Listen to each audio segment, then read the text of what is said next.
Iniciamos contándoles que la Policía Nacional, mediante la Unidad de Trata de Personas, detuvo a un ex sacerdote por el presunto delito de pornografía infantil. El hombre es acusado de supuestamente engañar a niños en el centro de la capital a cambio de un plato de comida. Tiene derecho a solicitar la presencia de un abogado. Si no la tiene, el Estado le va a otorgar uno. Según información oficial, este hombre explotaba sexualmente a niños de 8, 9, 15 y 16 años en el centro de la ciudad de Quito. Es un ex sacerdote, Freddy C., quien fue aprehendido el pasado 27 de mayo y a quien, según la Fiscalía, ya se le ha dictado prisión preventiva. Es un hecho que ha conmocionado a la ciudadanía, un excura que lastimosamente con niños de 3, 6, 9, 8 y 9 años, algo que es repudiable. La policía ha dado un buen golpe con esta detención, está puesto a las órdenes de justicia y nosotros entregaremos y contribuiremos con toda la información que tenemos. En redes sociales, el comandante de la Policía Nacional, Fausto Salinas, también confirmó la noticia. Mediante la Unidad de Trata de Personas se habría logrado detenerlo. Serían alrededor de 100 niños las víctimas. Según Salinas, fue capturado por delito de pornografía infantil. Ofrecía dinero a cambio de grabar videos de carácter pornográfico. En el sitio se encontró un celular como indicio. Andrea Orbe, Noticias 7.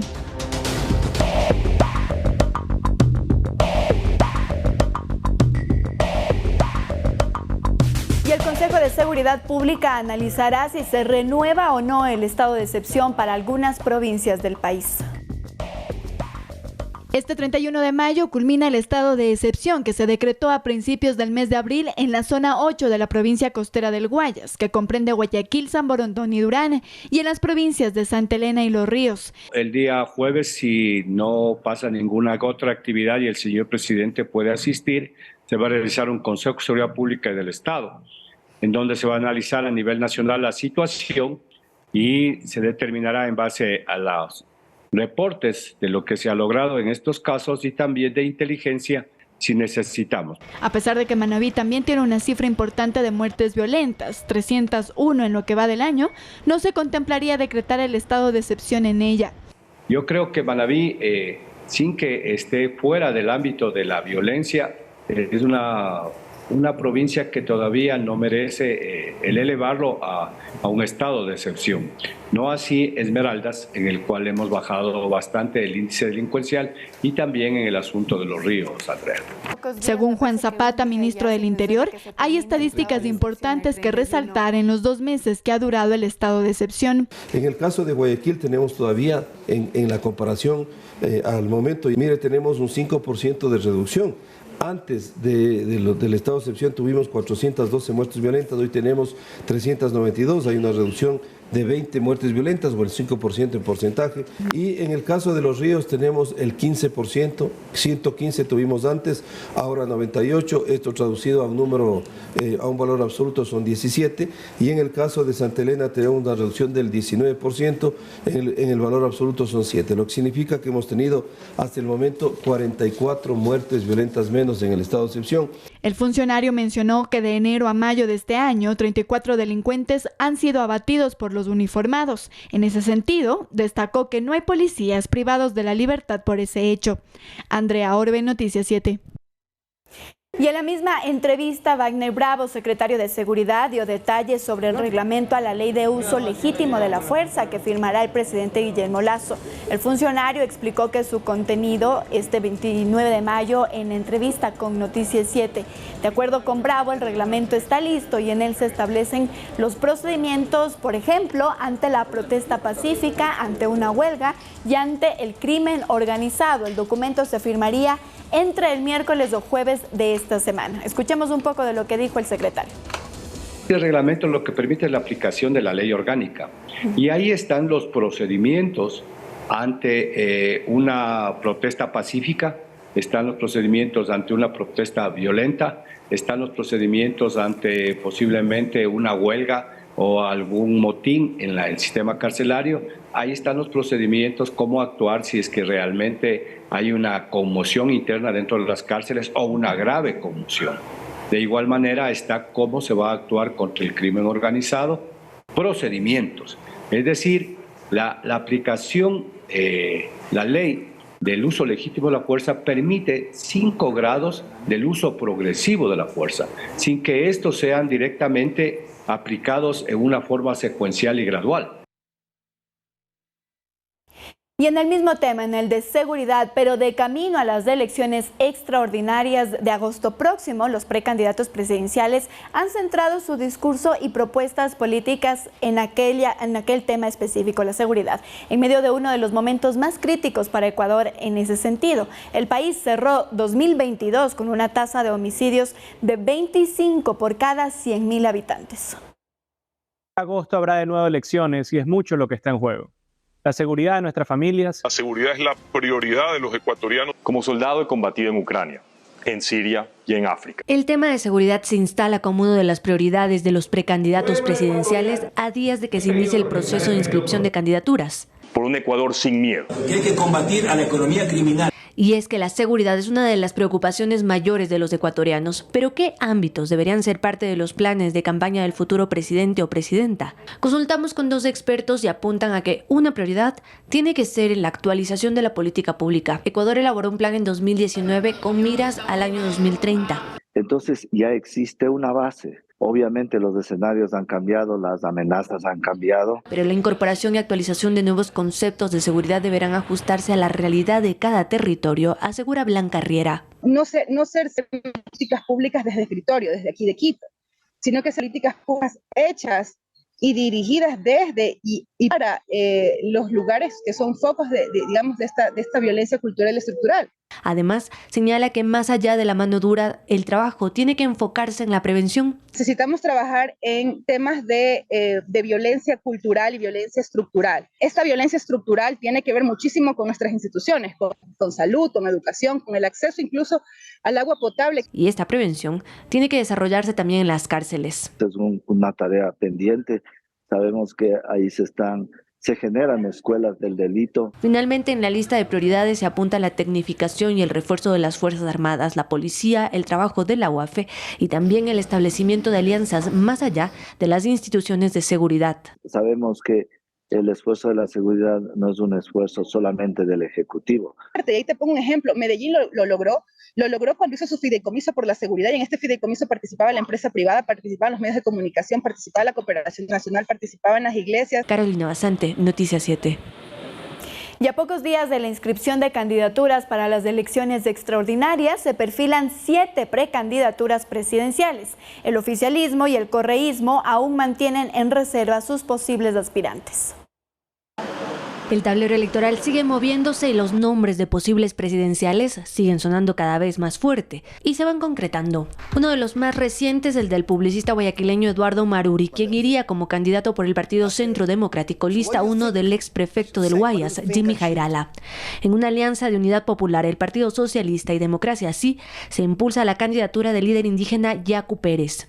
Por su parte, el empresario y ex asambleísta Daniel Noboa irá a la contienda política por el movimiento Pueblo, Igualdad, Democracia, mientras que el empresario Jan Topic ha recibido el espaldarazo del Partido Social Cristiano, aunque su candidatura por este partido no está definida todavía. El ex vicepresidente Otto Sonel Hosner es la opción de la coalición de Avanza y el movimiento Suma, mientras que Leonidas Issa aceptó una candidatura presidencial propuesta por la CONAIE sin que el movimiento Pachacutic lo haya definido aún. Finalmente, el séptimo presidenciable es Fernando Villavicencio, el ex asambleísta, quien sería inscrito en el movimiento Construye, Lista 25, antes conocido como Ruptura 25. Carolina Basante, Noticias 7.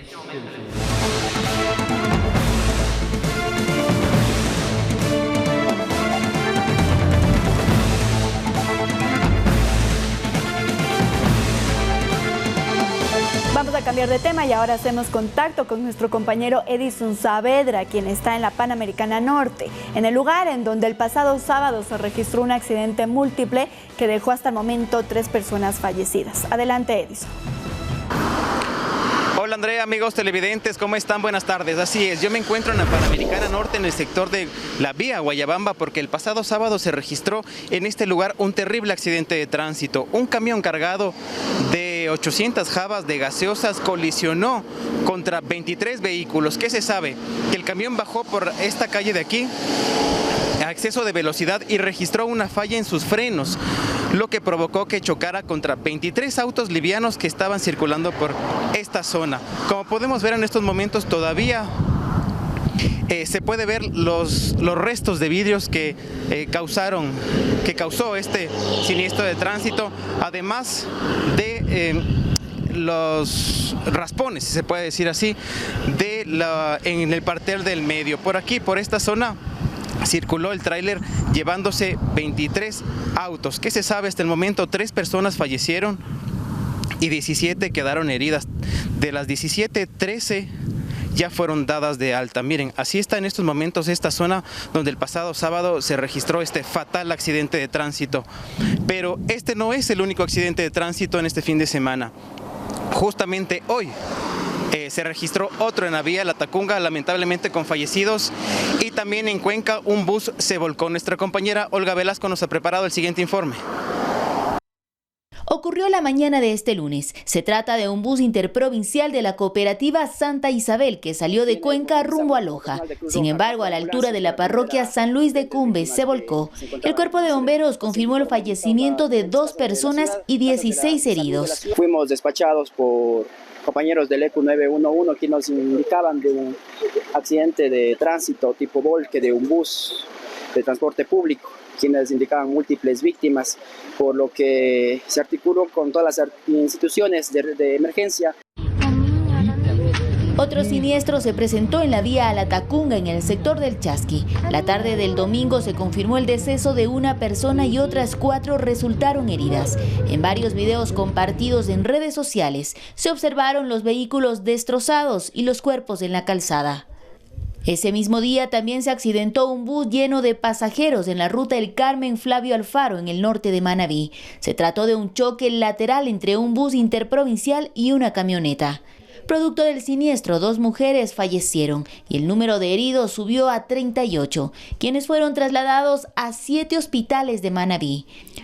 Mientras el accidente de tránsito múltiple que se registró el pasado sábado en la vía E35 por el sector de Oyacoto, antes de llegar a Guayabamba, dejó 3 personas fallecidas y 17 heridas, según informaron las autoridades del Ministerio de Salud. En este caso, el conductor de un tráiler cargado perdió los frenos e impactó a 23 vehículos. Y en Guayaquil, un contenedor que era transportado en un camión cayó sobre 3 carros en la vía perimetral a la altura del viaducto de La Prosperina. 4 personas resultaron heridas. Según el último corte de la Agencia Nacional de Tránsito, en lo que va del año se registran 6.547 accidentes a nivel nacional. Nosotros tenemos que ir haciendo el análisis del factor hombre, del factor vehículo y del factor vía para llegar a determinar también cuáles son las causas que producen estos lamentables hechos que ocurren en la vía del país. Ante este escenario, las autoridades recomiendan manejar con precaución, no utilizar el celular y otros distractores cuando esté al volante y revisar las condiciones mecánicas de su automotor. Y si consume alcohol, no maneje. Olga Velasco, Noticias 7. Sobre este accidente en Guayabamba, ¿qué se sabe del conductor? Se sabe que nunca quiso huir del lugar y habría sido él mismo quien habría llamado a los organismos de socorro para que atiendan la emergencia. La tarde de ayer, domingo, se realizó la audiencia de formulación de cargos y se le declaró prisión preventiva por el delito de muerte culposa. La instrucción investigativa se realizará por 30 días en este caso. Eso es lo que podemos informar desde aquí, desde el sector de Guayabamba, en la Panamericana Norte. Andrea, tú tienes más información en estudios. Buenas tardes. Muchísimas gracias, Edison, por ese reporte desde el sector de Guayabamba, la vía a Guayabamba. Con esto vamos a cambiar de tema.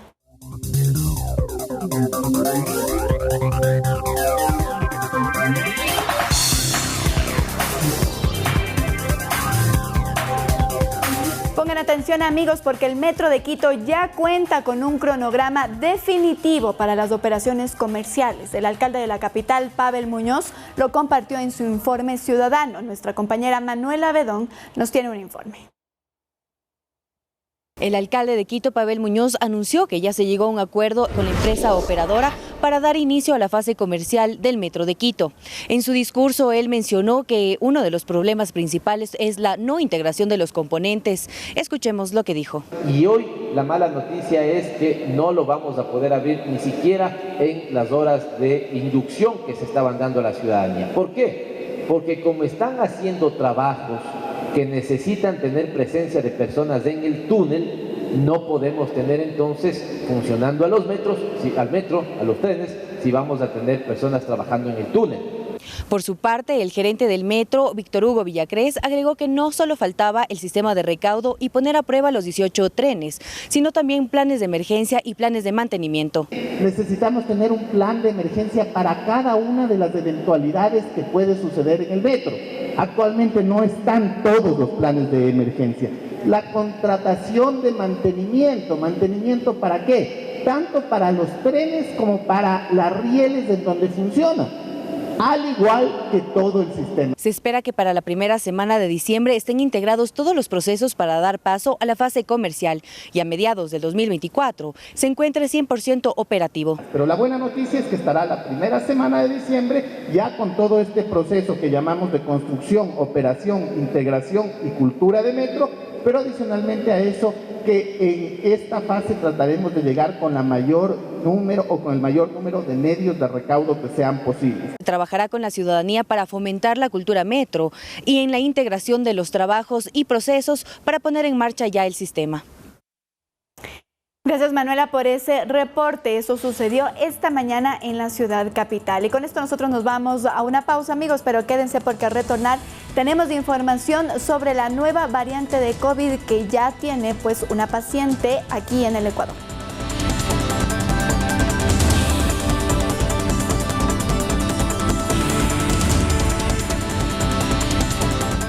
Es momento ahora de conectarnos con la redacción de Diario El Telégrafo. Coralía Pérez ya se encuentra lista para darnos la actualización de las notas a esta hora. Muy buenas tardes, Cora. ¿Qué tal, André? ¿Cómo estás? Muy buenas tardes. Un excelente inicio de semana para todos. Así es. Desde la redacción del Telégrafo tenemos información nacional e internacional y hoy les vamos a contar que en los últimos días se ha reportado un número considerable de aves muertas, no solo en el Ecuador, sino también en países vecinos como Perú y otros como Chile.